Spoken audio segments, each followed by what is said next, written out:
श्रावण महीने की अष्टमी तिथि आए, धतूरा चढ़ाने का भी एक क्रम है। हल्दी में भिगोकर धतूरा चढ़ाया जाता है लक्ष्मी के लिए। चंदन में भिगोकर धतूरा चढ़ाया जाता है आयु की वृद्धि के लिए। अबीर, अबीर एक सफेद कलर का बॉर्डर होता है। अबीर गुलाल जो होती है, गुलाल में अबीर डलता है, चमकदार, आपने देखा होगा अबीर। तो अबीर में धतूरा जो भिगोकर चढ़ाया जाता है, अबीर को लगाकर चढ़ाया जाता है, वो रोग मुक्ति का होता है। काय के लिए होता है वो? रोग मुक्ति, रोग की मुक्ति। धतूरे का भी एक स्मरण होता है महाराज। बहुत भारी रोग है, बीमारी लग गई है, डॉक्टर अपना काम कर रहे हैं, घर का व्यक्ति बहुत बीमार हालत में पड़ा हुआ है, तो श्रावण महीने की बेलपत्री के वृक्ष के नीचे भी शिवलिंग का निर्माण कर एक धतूरा समर्पित करा जाता है, जिससे रोग से मुक्ति होती है। उसमें ना तो हल्दी लगाई जाती है, ना चंदन लगाया जाता है, ना अबीर लगाया जाता है, केवल धतूरा चढ़ाया जाता है। शुक्रवार का दिन अगर अष्टमी तिथि पड़े और उस दिन अगर 5 बेलपत्र भगवान शिव को समर्पित कर दी जाए, तो व्यक्ति जो सोचकर, जिस कामना से, जिस मनवांछित फल के लिए बेलपत्र चढ़ाता है, उसकी वो कामना मात्र 3 महीने में पूरी हो जाती है। नहीं हो रही है, बहुत समय से लगन देख रहे हो, शादी नहीं हो रही, बहुत समय से परेशान हो गए कि विवाह नहीं हो रहा, हम तो टेंशन में पड़ गए। लड़की 28 साल 30 साल का लड़का हो गया, विवाह नहीं हो रहा, कुछ मत करो। श्रावण महीने की अष्टमी तिथि आए तो अशोक सुंदरी वाली जो जगह है, वहां पर हल्दी की 7 बिंदियां लगा दो। लड़का लड़की का हाथ उस बिंदी पर रखवा दो, उसका नाम गोत्र बोलो, उसी हल्दी में उसके हाथ पीला करवा दो, और पीपल के पेड़ पर उस हाथ के 5 छापे पड़वा दो। 3 महीने में विवाह पक्का हो जाता है महाराज। उसका इतना, अशोक सुंदरी के उस हल्दी का इतना प्रमाण। भगवान को धतूरा कब चढ़ाना चाहिए, उसका विशेष ध्यान रखें। ये धतूरा शिव जी को चढ़ाना, बेलपत्र शंकर भगवान को चढ़ाना, दोनों में अंतर है। बेलपत्र आप प्रतिदिन भगवान शिव को चढ़ा सकती हो, बेलपत्र आप भगवान शंकर को रोज चढ़ा सकती हो, प्रतिदिन समर्पित कर सकती हो। पर धतूरा जो है, जिसमें कांटे कांटे रहते हैं, गोल सा रहता है, उस धतूरे को हम शिव जी को जब चढ़ाएं तो विशेष ध्यान रखें कि जैसे कोई विशेष फंक्शन हो, विशेष उत्सव, विशेष मनोरथ हो। आज तुम्हारे मन में कोई भाव उत्पन्न हो गया कि मेरे बाबा की कृपा हो जाए और मेरा ये कार्य, तो तुम्हारे मन में आया तो तुमने धतूरे को समर्पित करा। श्रावण महीने की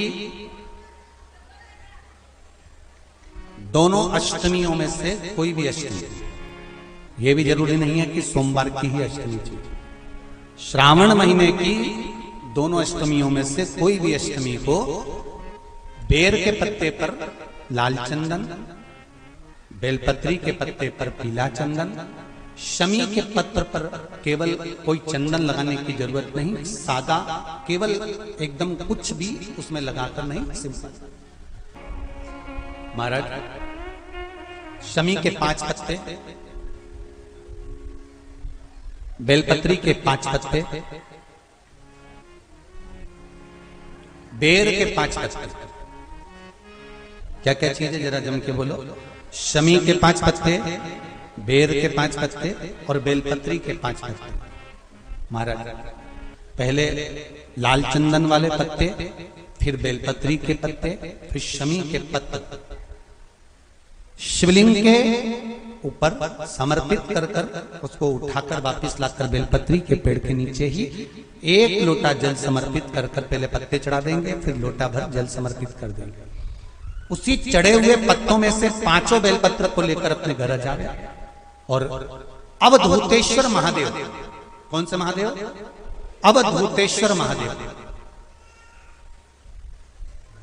ये अवधूतेश्वर महादेव कौन से हैं?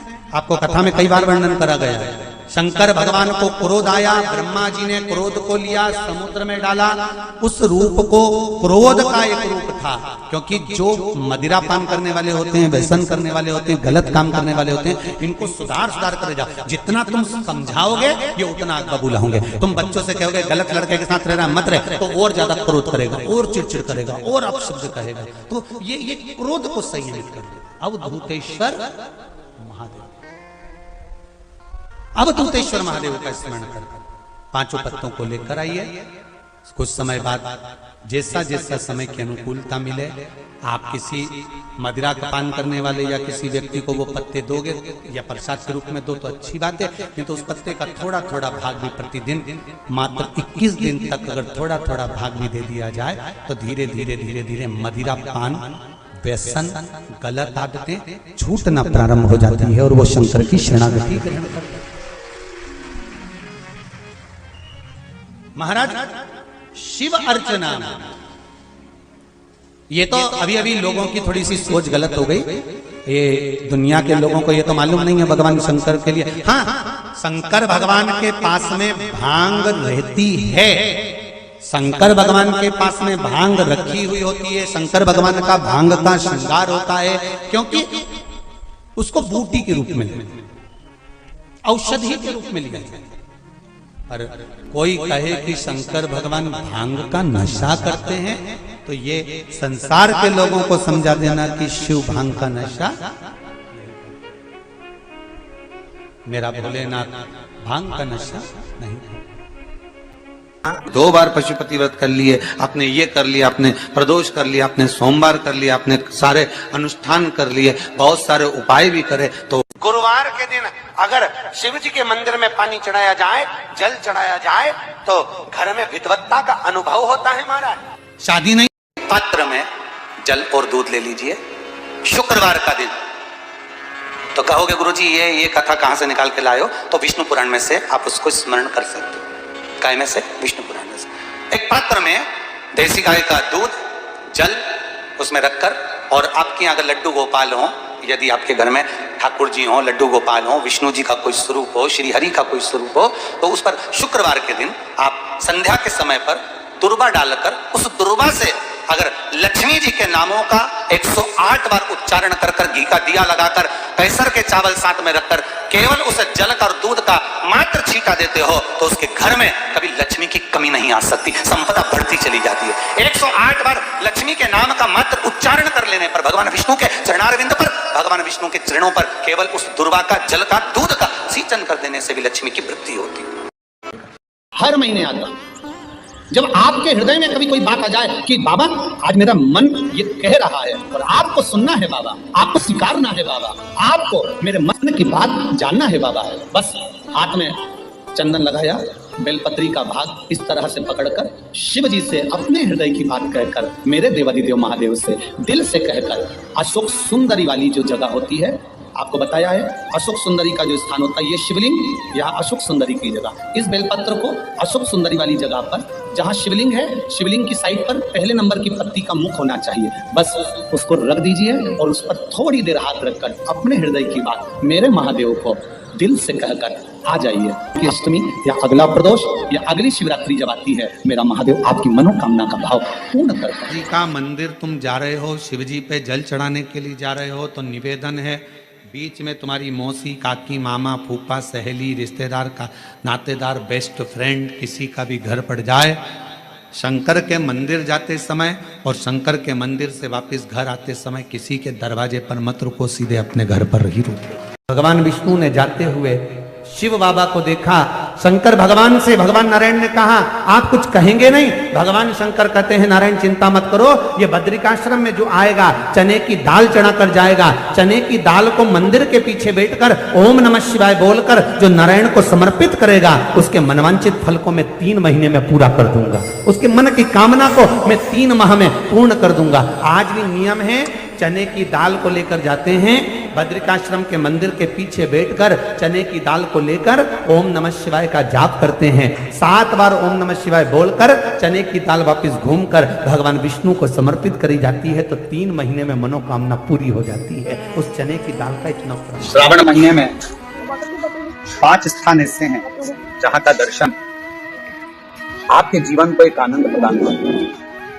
पहला है बेलपत्र के वृक्ष के नीचे जाकर ऊपर की ओर मुख कर बेलपत्र का दर्शन करें, यह आपको जीवन में सुख प्रदान करेगा। दूसरा है शिवालय के नजदीक में पहुंचकर भगवान शंकर के शिखर का दर्शन करें। तीसरा है मंदिर के अंदर शिवालय में पहुंचकर नंदी का दर्शन करें।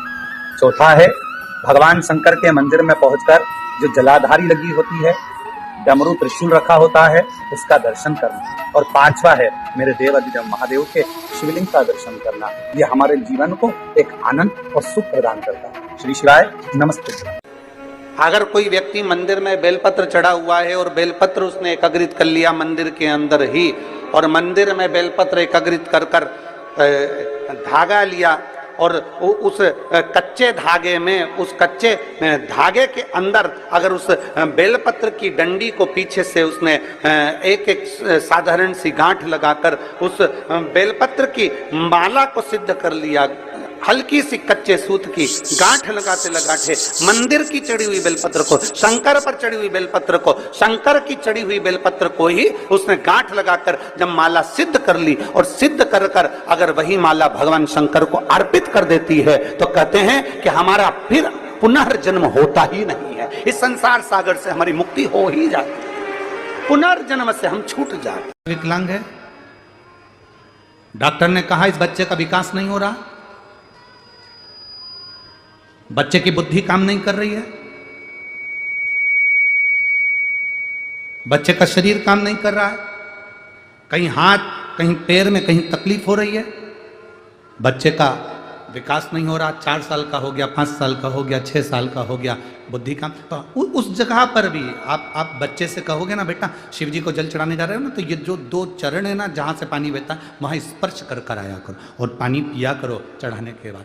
आप 15 दिन 20 दिन उस बच्चे से करवा कर देखो, कितना भी माइंड से हम यहाँ तक कहेंगे जिस बच्चे की कोई शरीर में विकास नहीं और बच्चा कहीं पड़ा रहता है, मुंह में से राल टपकती रहती है, उस बच्चे के लिए भी अगर ये प्रयोग करोगे तो 2 से 3 महीने में वो बच्चा अपने आप धीरे धीरे